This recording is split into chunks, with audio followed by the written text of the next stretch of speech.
ওই পাড়ার জরিনা আমার দিয়েছে ফাঁকি, আমি এই জীবন আর রাখবো না। এই যে দেখছেন কলা গাছ, এই কলা গাছের উপরেতে চাপ মারবো, সাথে সাথে আমার মৃত্যু হবে।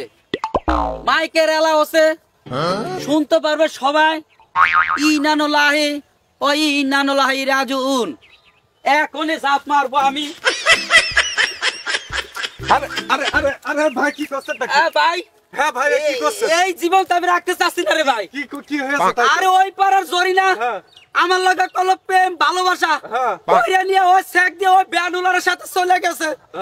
এই জীবন আমি রাখবো না। আরে ভাই এই জীবন আপনি রাখেন, আমি সব সমস্যার সমাধান। আমি হচ্ছে সেই চান্সিকে পান না। ও এসে পান না? আরে আপনার কথা কত শুনেছি ভাই, আপনি আমার বাঁচাইলেন ভাই, এই জীবন আমার বাঁচাইলেন, আমার এই জীবন বাঁচাইলেন আপনি। জীবন আমার জীবনের সবকিছু আমি সার্থকতা করে দিই, ঠিক আছে? তাই আমি যা কই তাই হয়। আরে আমার জরিনা তেল আইনা দেন। হ্যাঁ আমি জরিনা আইনা দিছি, সমস্যা নেই। আমি সব দিক থেকে ফিটফাট আছি, শুধু মাঝে মাঝে একটু চিটারি করি। কি কি না মানে আমি সব কি জানি কইলেন পরে স্মার্ট আছি, স্মার্ট আছে। তাহলে ভাই চলো চলেন, আপনার জরিনা আইনা দিছি, চলেন একটু বুক মিলে রাখেন। ও জরিনা রে আনতে হবে, চলো চলো ও জরিনা।